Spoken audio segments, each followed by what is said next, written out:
SSC পরীক্ষার্থীদের জন্য MCQ class. আজকের টপিক জিওমেট্রি। জিওমেট্রি তোমাদের কাছে সবসময় একটু কমপ্লিকেটেড। আমরা আজকে অনুশীলনী 8 জিওমেট্রি চ্যাপ্টার 8 নিয়ে আলোচনা করব। আমরা একটি একটি করে টপিকের কনসেপ্ট ক্লিয়ার করব এবং সেই টপিকের উপর কয়েকটি এমসিকিউ করব। আশা করি তোমরা বুঝতে পারবে এবং বুঝলে যে কোনো এমসিকিউ করতে পারবে। আমরা শুরু করি। MCQ on SSC Mathematics Chapter 8 Circle। তোমরা একটা সার্কেল দেখতে পাচ্ছ, বৃত্ত, যার সেন্টার হলো ও। দেখো এই যে বিসি, বৃত্তটার একটা অংশ বিসি, এটাকে বলা হয় বৃত্তচাপ। Arc B C, part of circumference. এই চাপের উপরে দুইটা অ্যাঙ্গেল আছে। আমি বুঝিয়ে দিচ্ছি কিভাবে এই চাপের উপর দুইটা অ্যাঙ্গেল আছে। দেখো তো এই অ্যাঙ্গেলটার নাম হলো বিএসি। এই অ্যাঙ্গেলটার আমি যদি দুইটি পা বিবেচনা করি, একটা পা হইল এ বি আর একটা পা হইল এসি। কোন অ্যাঙ্গেলটা? বিএসি অ্যাঙ্গেলটার। তাইলে সে পা দুইটি দিয়ে কার উপর দাঁড়ানো? দেখো তো, বিসি চাপের উপর, বিসি আর্কের উপরে।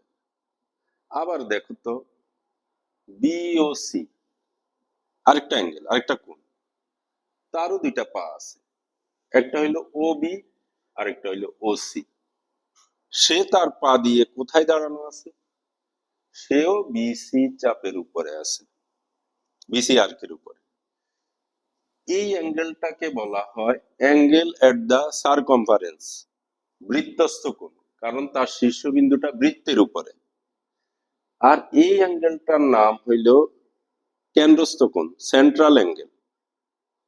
এটা হইলো কেন্দ্রস্থ কোণ, এটা হইলো বৃত্তস্থ কোণ। দুইটাই একই চাপের উপর দাঁড়ানো আছে, একই চাপের উপর অবস্থিত। কোন চাপের উপরে? বিসি চাপের উপরে। এইরকম যদি হয়, একটা বৃত্তস্থ কোণ, একটা কেন্দ্রস্থ কোণ একই চাপের উপর অবস্থিত হয়, তাহলে কেন্দ্রস্থ কোণটা বৃত্তস্থ কোণের ডাবল। মানে বিএসি কে ডাবল করলে বিওসি এর ইকুয়াল হবে। আমি একটা এক্সাম্পল দিই। বিএসি যদি 60 ডিগ্রি হয়, তাহলে বিওসি হবে 120 ডিগ্রি। অর্থাৎ দুইটা যদি একই চাপের উপর দাঁড়ানো থাকে, তাইলে বৃত্তস্থ কোণটা হবে কেন্দ্রস্থ কোণের অর্ধেক, অথবা কেন্দ্রস্থ কোণ হবে বৃত্তস্থ কোণের দ্বিগুণ। আশা করি বুঝতে পেরেছ এবং এই কনসেপ্ট দিয়ে আমরা সামনে এগিয়ে যাব। এখন ইন দা ফিগার, ও বৃত্তের কেন্দ্র, ও হইল সেন্টার, এ ও বি 40 ডিগ্রি, মানে এই অ্যাঙ্গেলটা হইল 40 ডিগ্রি। দেখো তো এই অ্যাঙ্গেলটা কি সেন্ট্রাল অ্যাঙ্গেল না? কেন্দ্রস্থ কোণ না? এবং সে কার উপর দাঁড়ানো আছে? এ বি এর উপর না? এ বি চাপের উপর না? এ বি আর্কের উপরে না? আচ্ছা, চাওয়া হয়েছে কি এসিবি। এসিবি এই অ্যাঙ্গেলটা বৃত্তস্থ কোণ না? অ্যাঙ্গেল এট দা সারকমফারেন্স না? এবং দুইটা অ্যাঙ্গেলই এ বি আর্কের উপরে আছে, এ বি চাপের উপরে আছে। আমরা এতক্ষণ যেটা শিখেছি, এই অ্যাঙ্গেলের হাফ হবে এই অ্যাঙ্গেল, মানে ওইটা যদি 40 ডিগ্রি হয়, এটা 20 ডিগ্রি। Answer 20 degree. দেখো আরেকটা এমসিকিউ। ইন দ্য ফিগার, এবিসিটা হইল সার্কেল, বিএসি কত? আচ্ছা, এখানে যা দেওয়ার ফিগারের মধ্যে দেওয়া আছে, তোমরা দেখতে পাচ্ছ এটা কিন্তু অ্যাঙ্গেল এট দা সারকমফারেন্স, বৃত্তস্থ কোণ। আর এইটা হইলো অ্যাঙ্গেল এট দা সেন্টার, কেন্দ্রস্থ কোণ। এটা দেওয়া আছে এক্স ডিগ্রি আর এটা আছে এক্স প্লাস 20 ডিগ্রি। তা আমরা তো জানি দুইটা যেহেতু একই আর্কের উপরে, বিসি আর্কের উপরে, তাহলে এটা ডাবল, এটা হবে এই এক্স এর ডাবল হবে এটা, অর্থাৎ এক্স কে যদি আমরা ডাবল করি তাইলে এটার ইকুয়াল হবে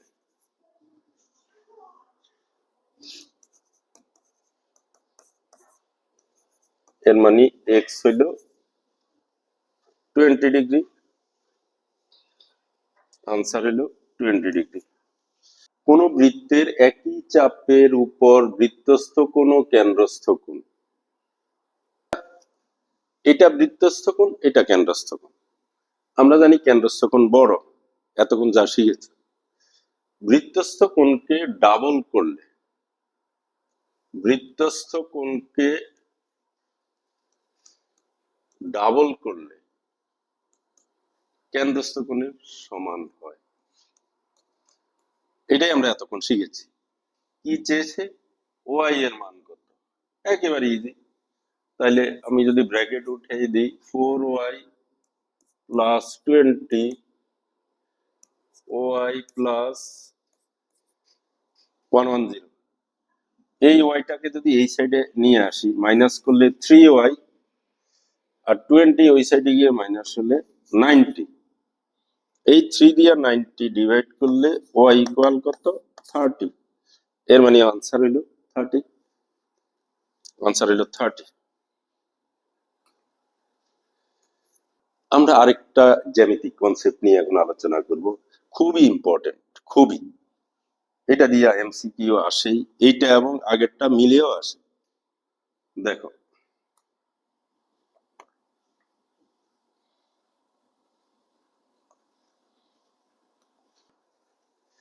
এ বি সি ডি, এটাকে বলে বৃত্তে অন্তর্লিখিত চতুর্ভুজ, quadrilateral inscribed in a circle, বৃত্তে অন্তর্লিখিত চতুর্ভুজ। আবার দেখো, এই যে চতুর্ভুজটা কোয়াড্রিলেটারালটা, তার 4টা ভার্টেক্স আছে, 4টা শীর্ষবিন্দু আছে, 4টা শীর্ষবিন্দু বৃত্তের উপরে অবস্থিত।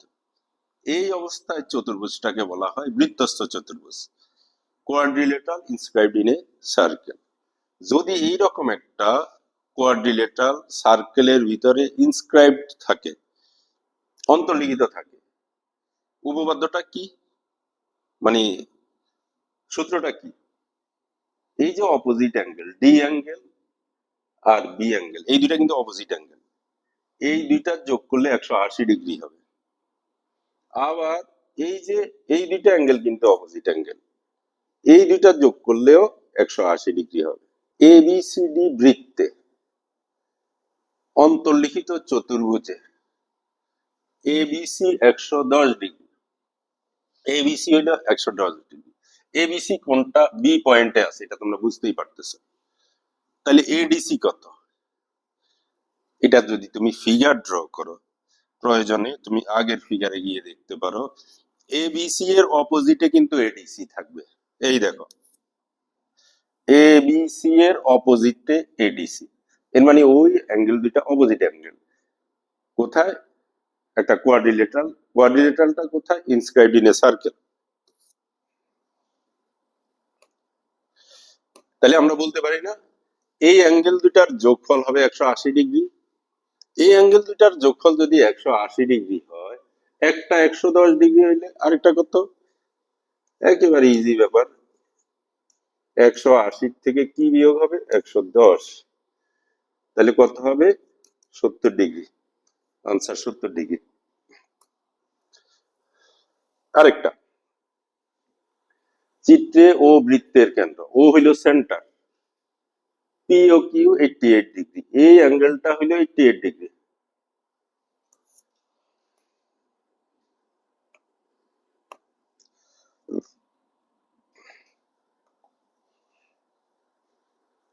এই অ্যাঙ্গেলটা হইল 88 ডিগ্রি। পি আর কিউ কত? পি আর কিউ কত? এই অ্যাঙ্গেলটা কত? এটা আমরা কয়েকভাবে করতে পারি। দেখো, এতক্ষণ আমরা যেটা শিখেছি একদম ক্লিয়ার দেখা যাচ্ছে, এই অ্যাঙ্গেলটা হলো সেন্ট্রাল অ্যাঙ্গেল, কোথায়? কেন্দ্রস্থ কোণ। এই কোণটা বৃত্তস্থ কোণ, এবং দুইটাই কোথায় আছে? দাঁড়ানো। পি আর কিউ চাপের উপরে, দেখো পি আর কিউ চাপের উপরে এই অ্যাঙ্গেল এবং এই অ্যাঙ্গেল, এইটা হলো কেন্দ্রস্থ কোণ, এটা বৃত্তস্থ কোণ। তাহলে এটার অর্ধেক এটা, এর মানে এটা 88 ডিগ্রি হলে এটা 44 ডিগ্রি। আবার দেখো এই যে চতুর্ভুজটা দেখতে পাচ্ছ quadrilateral P R Q S, এটা কিন্তু বৃত্তে অন্তর্লিখিত চতুর্ভুজ, quadrilateral inscribed in a circle. তাহলে এই অ্যাঙ্গেলটা মানে এই অ্যাঙ্গেলটা আর এই অ্যাঙ্গেলটার সাম হইলো 180 ডিগ্রি, যেটা আমরা এতক্ষণ শিখেছি। সে যদি একা 44 ডিগ্রি হয় তাহলে এটা কত হবে, 180 থেকে 44 ডিগ্রি বিয়োগ হবে, কত হবে 136 ডিগ্রি। এটা আনসার 136 ডিগ্রি। আরেকটা সহজ বাট মোস্ট ইম্পর্টেন্ট নিয়ম শিখবে, সহজ, একেবারেই সহজ। এতক্ষণ যে কনসেপ্টটা শিখেছ ওইটার থেকে এটা পাওয়া যাচ্ছে। দেখো কি চাওয়া হয়েছে, ডিসিই, এই অ্যাঙ্গেলটা চাওয়া হয়েছে, এই অ্যাঙ্গেলটা ডিসিই, এই অ্যাঙ্গেলটা দেওয়া আছে। দেখো তো এখান থেকে আমরা একটা সূত্র শিখবো। কি রকম সূত্র, এ বি সি ডি কোয়াড্রিলেটারালটা inscribed in a circle, A B C D চতুর্ভুজটা একটা বৃত্তে অন্তর্লিখিত, সুতরাং এইটার আর এটার, কারণ এই দুটা অপোজিট অ্যাঙ্গেল, এই দুইটার যোগফল 180 ডিগ্রি, এটা এবং এটা। তাহলে এটা যদি 80 ডিগ্রি হয় অবশ্যই এটা 100 ডিগ্রি। ক্লিয়ার বোঝা যাচ্ছে? আবার দেখো এই যে এখানে একটা বড় অ্যাঙ্গেল আছে পুরাটা, এটা হলো স্ট্রেট অ্যাঙ্গেল, সরল কোণ। আমরা জানি সরল কোণ হলো কত, 180 ডিগ্রি। সরল কোণ হলো 180 ডিগ্রি, তাহলে এই কোণটা 180 ডিগ্রি। তো এই কোণটার এই অংশ যদি 100 ডিগ্রি হয় তাহলে এই অংশ তো অবশ্যই 80 ডিগ্রি। তাহলে কি দাঁড়ালো, দেখো এই কোণ আর এই কোণ সমান হয়ে গেল। তাহলে আমরা এখান থেকে কি ফর্মুলা পেয়েছি, দেখো তো, বৃত্তে অন্তর্লিখিত চতুর্ভুজের যদি একটা কোয়াড্রিলেটারাল একটা সার্কেলের মধ্যে ইনস্ক্রাইবড হয়, একটা সাইডকে যদি বর্ধিত করা হয়, এক্সটেন্ড করা হয়, তাইলে বাহিরে যে এক্সটেরিয়র অ্যাঙ্গেলটা ক্রিয়েট হয়, বহিস্থ কোণটা উৎপন্ন হয়, সেই কোণটা কোনটার ইকুয়াল, অপোজিটে ভিতরে যে অ্যাঙ্গেলটা ওইটার ইকুয়াল। মানে এই অ্যাঙ্গেলটা এই দিকের বাহিরের অ্যাঙ্গেলের ইকুয়াল। এটা ফর্মুলা হয়ে গিয়েছে এবং এটা দিয়া এক্সামে আসে। তাহলে এখানে আনসার হলো 80 ডিগ্রি। দেখো যা আছে ফিগারেই আছে, চাওয়া হয়েছে এম এ ডি, ইনফরমেশন যা দেওয়া আছে ফিগারের মধ্যে, আর চাওয়া হয়েছে এটা। দেখি কি করা যায়। আমরা এখানে একটা ক্লু পাচ্ছি, এই সিম্বল দিয়া বোঝায় সে 90 ডিগ্রি রাইট অ্যাঙ্গেল। আর একটু আগে শিখেছি আমরা এই অ্যাঙ্গেলের ইকুয়াল এই যে বাহিরের এই অ্যাঙ্গেলটা, তাহলে এটা যদি 90 ডিগ্রি হয় এটাও 90 ডিগ্রি। আবার এটা 30 ডিগ্রি দেওয়া আছে। এখন খেয়াল করো এই যে এখানে একটা ট্রায়াঙ্গেল ক্রিয়েট হয়েছে এই যে বাইরে, আমরা জানি যে কোনো ত্রিভুজের তিন কোণের যোগফল 180 degree. In any triangle some of three angles is 180 degree. তাহলে এই ত্রিভুজটারও তিন কোণের যোগফল 180 ডিগ্রি। এর মধ্যে 90 ডিগ্রি, 30 ডিগ্রি, 120 ডিগ্রি হয়ে গেল। আর এটার জন্য রইল কত, 60 ডিগ্রি। এটা আরেকটা কনসেপ্ট। আচ্ছা এটা কি একটু বুঝেন।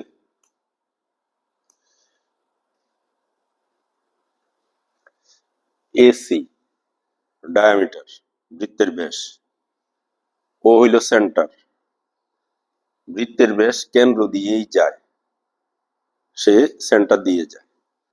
তাহলে বৃত্তের ব্যাস বৃত্তটাকে সমান দুই ভাগ করে। তাহলে এই দিকে বৃত্তের অর্ধেক, এই দিকে বৃত্তের অর্ধেক। তো চাপের উপর যেই কোণটা অবস্থিত থাকে, এই যে ব্যাসের উপর যেই কোণটা অবস্থিত থাকে, দাঁড়ানো থাকে, তার নাম হইল অর্ধবৃত্তস্থ কোণ, সেমি সার্কেল অ্যাঙ্গেল। ব্যাসের উপর দাঁড়ানো মানে অর্ধেকের উপর দাঁড়ানো, নাম হইল সেমি সার্কেল অ্যাঙ্গেল। আর semi circle angle is right angle. তোমাদের কাছে মনে হচ্ছে না এই দিকে একটা কোণ আছে, কোণটা সোজা সরল কোণ স্ট্রেট অ্যাঙ্গেল, বাট কোণ তো আছে। তার ফেজ যদি এই দিকে হয়, এইটারও ফেজ এই দিকে, এবং দুইটাই সেম আর্কের উপরে, আর্কটা বড়, এই যে এসি আর্কের উপরে, দুইটাই এসি আর্কের উপরে যদি হয়, এটা হইলো অ্যাঙ্গেল এট দা সারকমফারেন্স আর এটা হইলো angle at the centre, same আর্কের উপরে, তাহলে এইটার হাফ এটা, এইটার হাফ এটা, তো এটা তো 180 ডিগ্রি স্ট্রেট অ্যাঙ্গেল, তাহলে ওইটা 90 ডিগ্রি, ওইটা 90 degree, proved semi circle angle is right angle. Theorem হিসেবে আসতে পারে, শিখে নেবেন।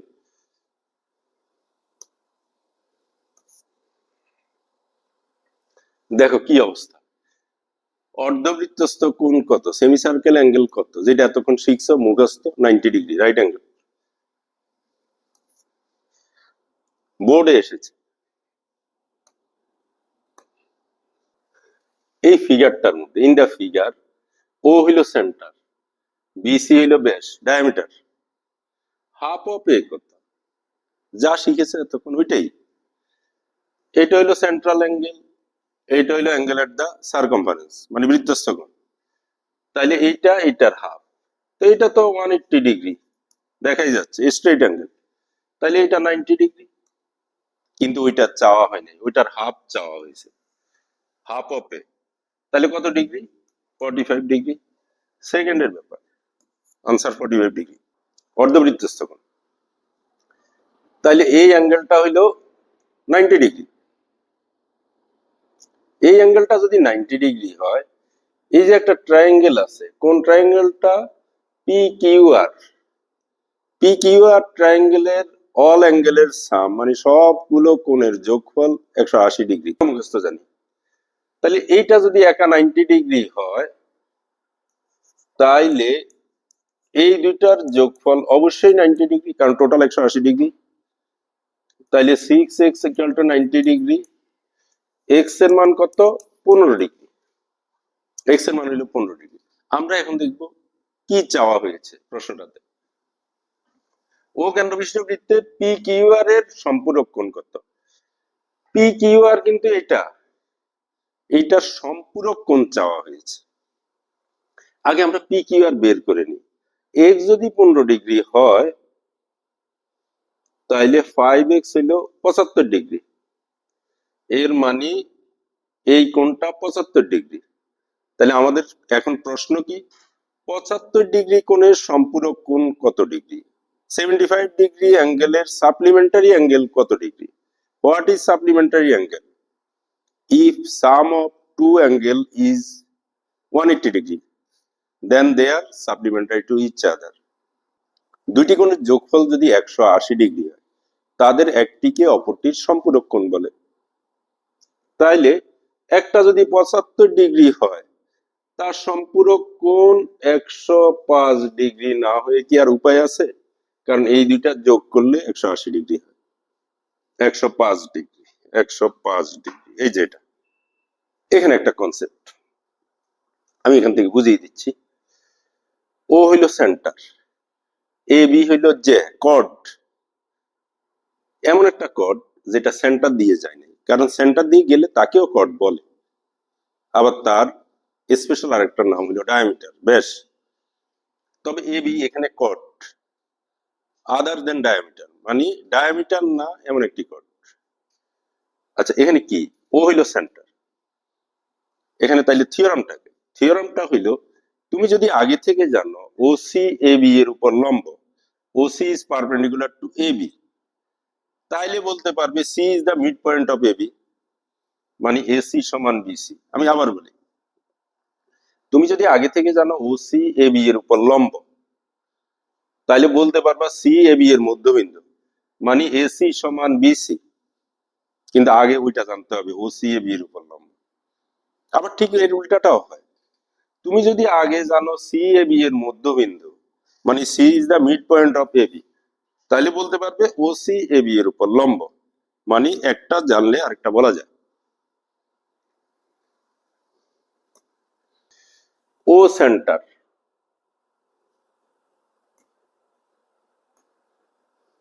ও ও সেন্টার, ও এস লম্ব, কারণ এখানে রাইট অ্যাঙ্গেলের সিম্বল দেওয়া আছে। পি কি হইল কট, যেহেতু সে লম্ব, S is the mid point of P Q, যেহেতু সে লম্ব, এর মানে পি এস আর কিউ এস ইকুয়াল। কোশ্চেনে কি আছে, ও এস হইল 3, এই যে ও এস হইল 3, পি কিউ কত, এই পি কিউ চাওয়া হয়েছে।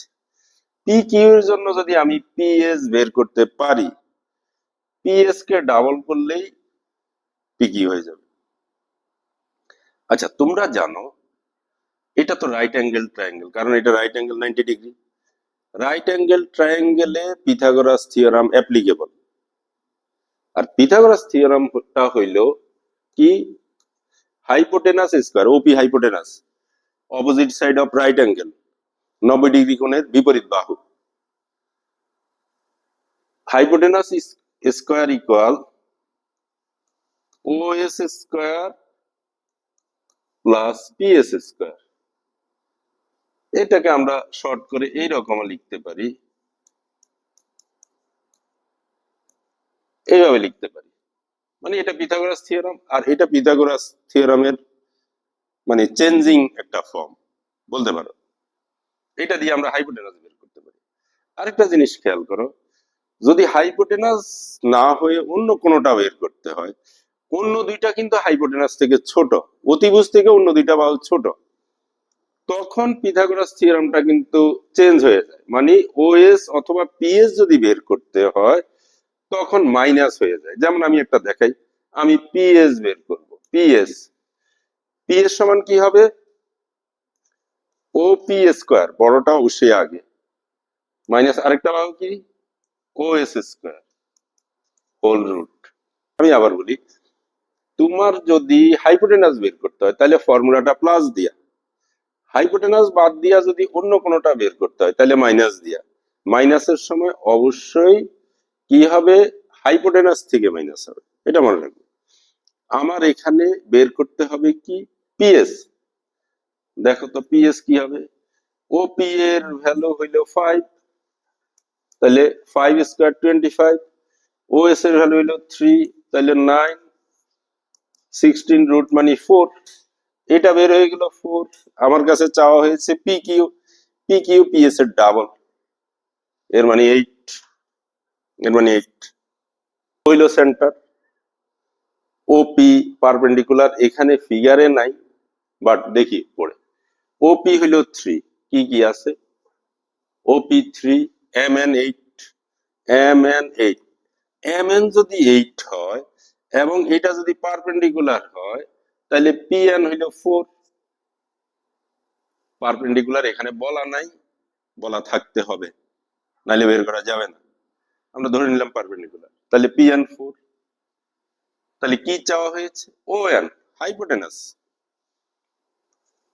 O N root over OP square মানে 9, পি এন স্কোয়ার মানে 16 ইকুয়াল 5, 5 আনসার।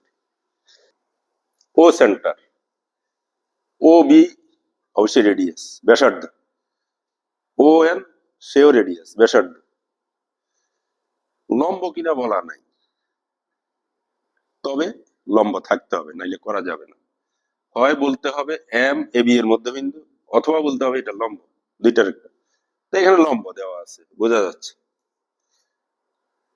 হয়তো কোশ্চেনে মিসিং আছে। ওকে, এ বি 24, এ বি যদি 24 হয়, এতক্ষণ তোমরা শিখেছ, তাহলে এম বি এ বি এর অর্ধেক মানে 12, ও এম 5, ও এম 5 ডিরেক্টলি দেওয়া আছে। কি চাওয়া হয়েছে, ও এম, ও ফার্স্ট কোশ্চেন, বৃত্তটির ব্যাসার্ধ কত, এর মানে ওবি, ওবি চাওয়া হয়েছে। ওবি কি, ওবি হইল রুট ওভার ও এম স্কোয়ার মানে 25, 12 স্কোয়ার 144, রুটের ভিতর 169, কিছু ক্যালকুলেশন মুখস্থ থাকতে হয়। 169 এর স্কোয়ার রুট 13, আমরা পেয়ে গেছি সে 13, আনসার হলো 13। সেকেন্ড এমসিকিউ, এম এন এর দৈর্ঘ্য কত? এই যে এই পার্ট এম এন, এই পার্ট বের করতে বলছে।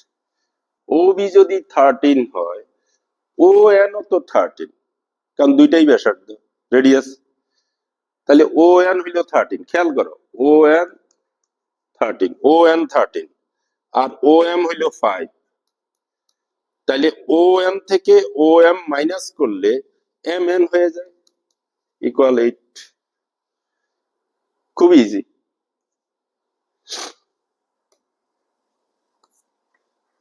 আরেকটা জিনিস, আরেকটা কনসেপ্ট এখান থেকে পরীক্ষায় আসে। কি কনসেপ্টটা? এই দিয়ে দেখো, এ বি সি, এ বি সি বৃত্তচাপ, আর্ক এ বি সি বৃত্তচাপ, এবং সে বৃত্তের অর্ধেকের থেকে ছোট, আর্ক হাফ সার্কেল থেকে ছোট, এই রকম চাপকে বলা হয় উপচাপ।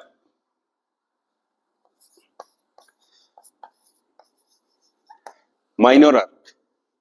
আবার দেখো তো এডিসি কত বড়, এডিসি, এটার নাম হইল, এটা অর্ধেকের থেকে বড়, অধিচাপ, মেজর আর্ক। তাহলে বৃত্তের অর্ধেকের থেকে ছোট চাপকে বলা হয় উপচাপ, মাইনর আর্ক, আর অর্ধেকের থেকে বড়টাকে বলা হয় অধিচাপ, মেজর আর্ক। এখানে থিওরামটা কি? থিওরামটা হইল, দেখো তো এই যে এডিসি অ্যাঙ্গেলটা, এই যে অ্যাঙ্গেলটা, এটা কি অধিচাপের ভিতরে না, মেজর আর্কের ভিতরে না? এই যে major arc, inscribed in major arc, major আর্কে অন্তর্লিখিত কোণ, মেজর আর্কের ভিতরে। আবার আমি যদি এটাকে উল্টা ভাবে বলি, সে মেজর আর্কের ভিতরে কিন্তু মাইনর আর্কের উপর দাঁড়ানো, দুইটা পা দিয়ে, এই যে মাইনর আর্ক, কোণ কিন্তু সে একটাই, মেজর আর্কের ভিতরে মাইনর আর্কের উপর দাঁড়ানো। তাহলে তোমাদেরকে যদি কোশ্চেন করা হয় মেজর আর্কের ভিতরে, ইনস্ক্রাইবড ইন মেজর আর্ক, অর্থাৎ অধিচাপে অন্তর্লিখিত কোণ, সূক্ষ্ম কোণ, দেখো তো সে 90 ডিগ্রি অপেক্ষা ছোট। মুখস্থ রাখার টেকনিক হলো, অবশ্যই বুঝতে হবে, মুখস্থ রাখার টেকনিক হলো অধিচাপ মানে বড়, বড় চাপের ভিতরের কোণ ছোট, সূক্ষ্ম কোণ, কোনটা লেস দেন 90 ডিগ্রি। অথবা উপচাপের উপর দাঁড়ানো, সেই আবার উপচাপের উপর দাঁড়ানো, উপচাপের উপর দাঁড়ানো মানে stand on minor arc is acute angle. তাহলে এখান থেকে আমরা কি শিখলাম? একটা অ্যাঙ্গেল যদি মেজর আর্কে ইনস্ক্রাইবড হয়, অধিচাপে অন্তর্লিখিত হয়, সেই কোণটা সূক্ষ্ম কোণ, অ্যাকুইট অ্যাঙ্গেল। ঠিক এবার উল্টাটা বলো, ঠিক এবার উল্টাটা শিখো। এই কোণটা কিন্তু উপচাপের ভিতরে, মাইনর আর্কের ভিতরে, কিন্তু দাঁড়ানো হইলো অধিচাপে। আমরা সহজভাবে বলি সে কিন্তু অবটিউজ অ্যাঙ্গেল, স্থূলকোণ।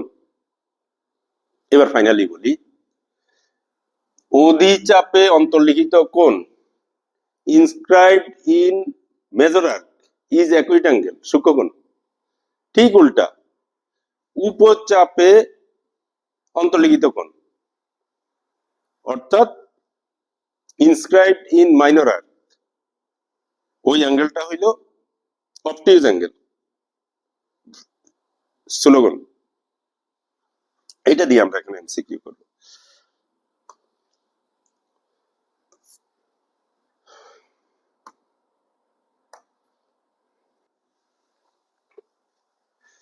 কোন বৃত্তের অধিচাপে অন্তর্লিখিত কোণ বড় চাপের ভিতরে কোণ, অধিচাপে অন্তর্লিখিত কোণ বড় চাপের ভিতরে কোণ অবশ্যই সূক্ষ্মকোণ, অ্যাকুইট অ্যাঙ্গেল। কোন বৃত্তের উপচাপে অবস্থিত কোণ, উপচাপে অবস্থিত কোণ, মানে উপচাপের উপর দাঁড়ানো, মাইনর আর্কের উপরে দাঁড়ানো, এর মানে মেজর আর্কের ভিতরে, তাহলে সেও সূক্ষ্ম কোণ, অ্যাকুইট অ্যাঙ্গেল। কোন বৃত্তের উপচাপের উপর দণ্ডায়মান, একই কোশ্চেন, ওখানে বলছে অবস্থিত, এখানে বলছে দণ্ডায়মান, মানে উপচাপের উপর দাঁড়ানো, এর মানে অধিচাপের ভিতরে, এর মানে সূক্ষ্ম কোণ, অ্যাকুইট অ্যাঙ্গেল। কোন বৃত্তের অধিচাপের উপর দণ্ডায়মান কোণ, সেম হয়ে গেছে। বৃত্তের উপচাপের অনুবন্ধী চাপে অন্তর্লিখিত কোণ, এইটা একটু শিখে নাও। শুধু এটা মনে রাখো, একটা জিনিস মনে রাখো,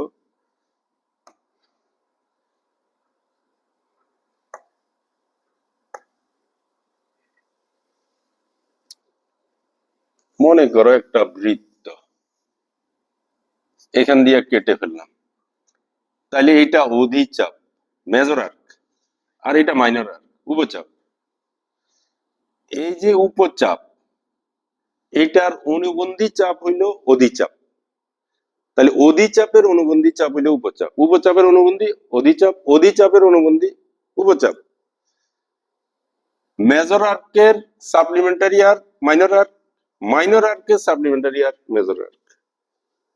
আচ্ছা, এখানে বলছে উপচাপের অনুবন্ধী চাপে, উপচাপের অনুবন্ধী চাপ হলো কি অধিচাপ মেজর আর্ক, অর্থাৎ এই কথাটাকে তুমি মেজর আর্ক মানে অধিচাপ ধরে করলেই হয়ে যাবে। দেওয়া আছে উপচাপ, এটাকে আমি অধিচাপ বানিয়ে নিলাম, কেন উপচাপ বলে নাই, উপচাপের অনুবন্ধী বলছে, আর উপচাপের অনুবন্ধী হলো অধিচাপ। আরেকটা ইম্পর্টেন্ট জিনিস, শেখার জিনিস, পরীক্ষায় আসে, আরেকটা ইম্পর্টেন্ট, দেখো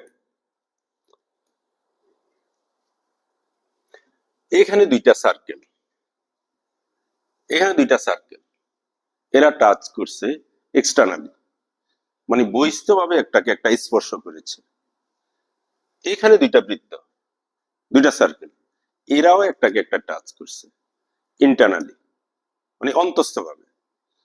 এক্সটার্নালি করুক আর ইন্টারনালি করুক, বহিস্থভাবে হোক আর অন্তস্থভাবে হোক, সার্কেল দুইটার সেন্টার, সার্কেল দুইটার সেন্টার আর যেই পয়েন্টে টাচ করছে এরা একই সরল রেখায় অবস্থিত, collinear, lie on same straight line, lie on same straight line, centre দুইটা আর যে পয়েন্টে টাচ করছে, এটা দিয়ে আমরা এমসিকিউ করব।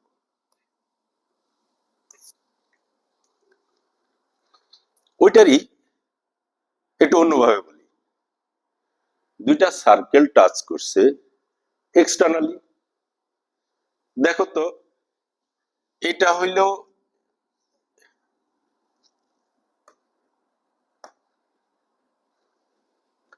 এইটা হইল এই সার্কেলটার সেন্টার, এইটা হইল ওই সার্কেলটার সেন্টার, সেন্টার দুইটার মধ্যে ডিস্টেন্স কি, এটা তো বড় সার্কেলটার রেডিয়াস, এটা ছোট সার্কেলের রেডিয়াস, সেন্টার দুইটার মধ্যে ডিস্টেন্স কি রেডিয়াস প্লাস রেডিয়াস না, এই যে এইটার ব্যাসার্ধ যোগ ওইটার ব্যাসার্ধ না, তাহলে এখান থেকে ফর্মুলাটা হয়ে গেল, দুইটা সার্কেল যদি বহিস্থভাবে স্পর্শ করে এক্সটার্নালি টাচ করে, তাহলে সার্কেল দুইটার মধ্যে সেন্টারের ডিস্টেন্স, সার্কেল দুইটার সেন্টারের ডিস্টেন্স কি হবে, এইটার ব্যাসার্ধ যোগ এটার ব্যাসার্ধ, রেডিয়াস প্লাস রেডিয়াস। এবার এটা দেখো, দুইটা সার্কেল যদি ইন্টারনালি টাচ করে, তাইলে এই যে সেন্টার দুইটার মধ্যে ডিস্টেন্স কি, বড়টার রেডিয়াস মাইনাস ছোটটার রেডিয়াস, এখান থেকে আমরা ফর্মুলা পেয়ে গেছি।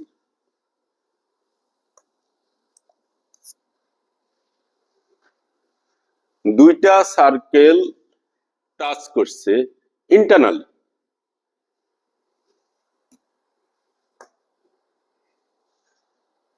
দুইটা সার্কেল টাচ করছে ইন্টারনালি, একটার ব্যাস মানে ডায়ামিটার 10, ডায়ামিটার দিয়ে আমাদের কাজ নাই, রেডিয়াস 5, আরেকটার ব্যাস মানে ডায়ামিটার 4, এটা দিয়ে আমাদের কাজ নাই, আমাদের দরকার হলো ব্যাসার্ধ রেডিয়াস 2।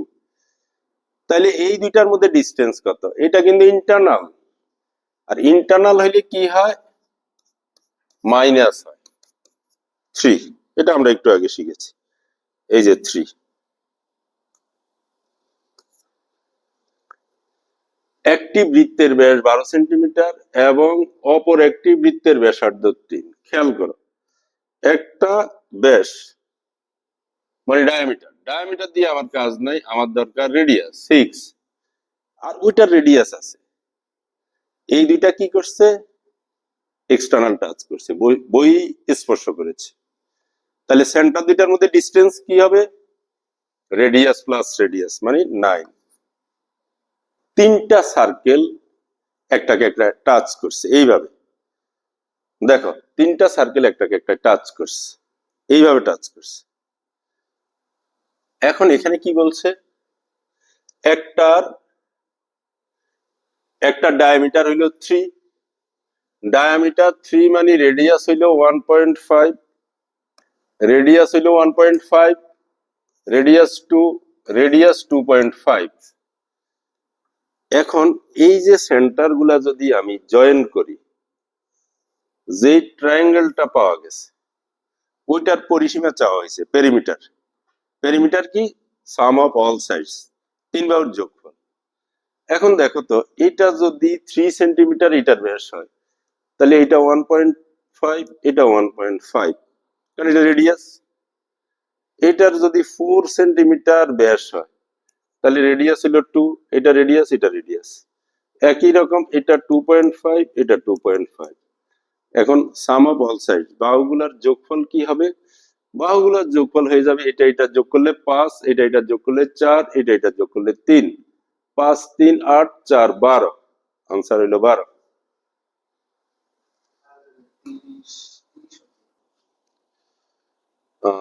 আরেকটি জ্যামিতিক ধারণা, তোমরা একটা বৃত্ত দেখতে পাচ্ছ, এটা হইলো বৃত্তটার কেন্দ্র, centre. A B R CD হলো দুইটা কর্ড। যে আমরা যদি জানি A B R CD cord দুইটার সমান, তাহলে আমরা বলতে পারবো সেন্টার থেকে A B R CD cord দুইটার ডিস্টেন্স ইকুয়াল। এখানে ওই হইল ডিস্টেন্স ও থেকে এ বি এর, ও এফ হইল ডিস্টেন্স ও থেকে সিডি এর। এর মানে কি? আমি যদি জানি এ বি আর সিডি সমান, তাইলে বলতে পারবো ওই আর ও এফ সমান। এর ঠিক উল্টাটা, আমি যদি জানি ওই আর ও এফ সমান, তাইলে বলতে পারবো এ বি আর সিডি সমান। ওকে,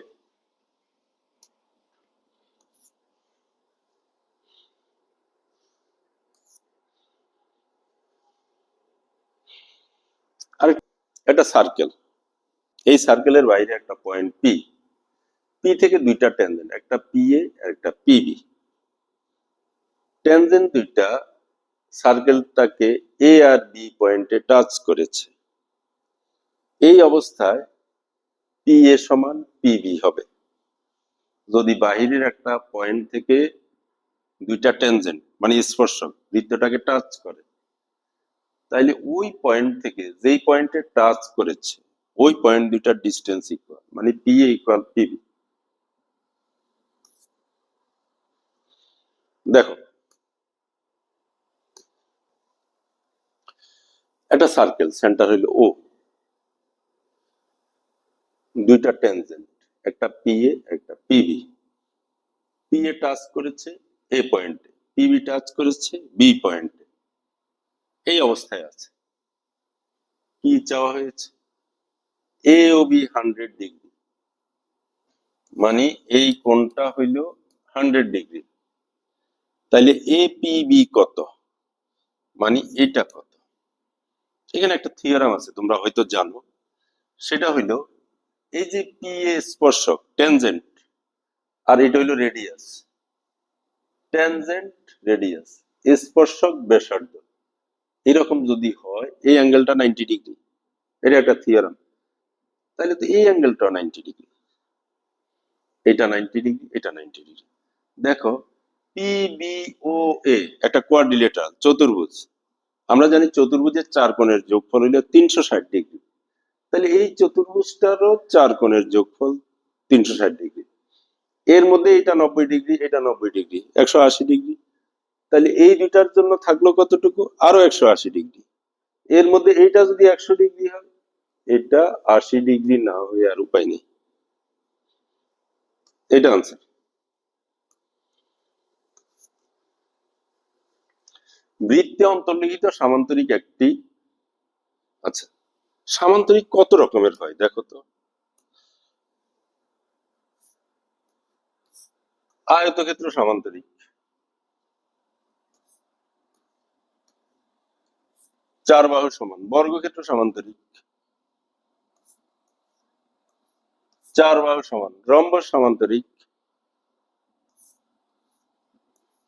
আবার এই শেপটাও সামান্তরিক। এর মধ্যে সোজা হইল এই দুইটা, এটা সোজা হইতে পারে, বাঁকা হইতে পারে, নিশ্চিতভাবে সোজা এই দুইটা। তাইলে এই দুইটা একটা বৃত্তে অন্তর্লিখিত হতে পারে, কারণ শেপের কারণে। কোন দুইটা? আয়তক্ষেত্র আর বর্গক্ষেত্র। এর মধ্যে বর্গক্ষেত্রকেও আয়তক্ষেত্র বলা যায়। তাহলে কি আমরা নিশ্চিতভাবে বলতে পারি না বৃত্তের ভিতরে অন্তর্লিখিত হতে পারে আয়তক্ষেত্র? কারণ বর্গক্ষেত্র আয়তক্ষেত্র। রেক্টাঙ্গেল, আয়ত। ও কেন্দ্র বিশিষ্ট বৃত্তে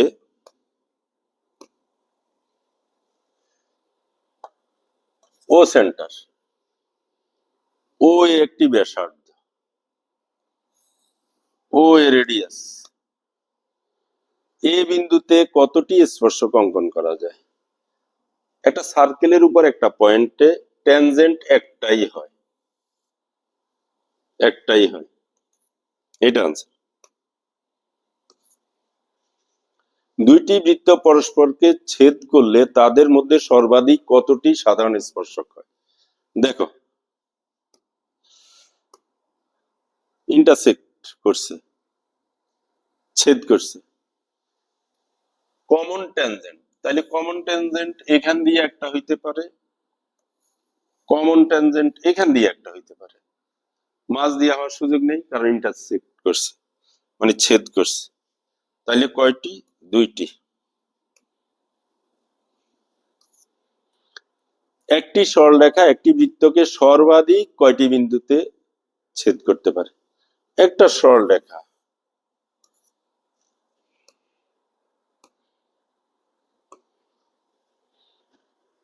একটা সরলরেখা অসীম, তাহলে ম্যাক্সিমাম 2 পয়েন্টে ইন্টারসেক্ট করে, ছেদ করে একটা বৃত্তকে। 2 এর বেশি না।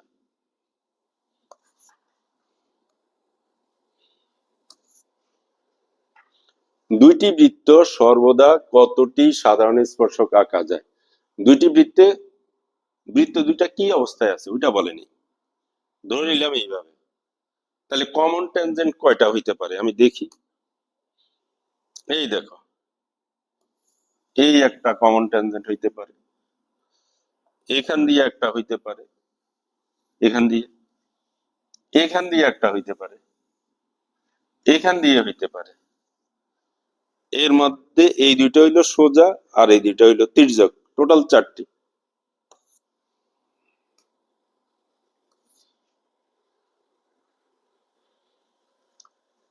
সমকোণী ত্রিভুজের ক্ষেত্রে পরিকেন্দ্র ত্রিভুজের কোথায় অবস্থিত?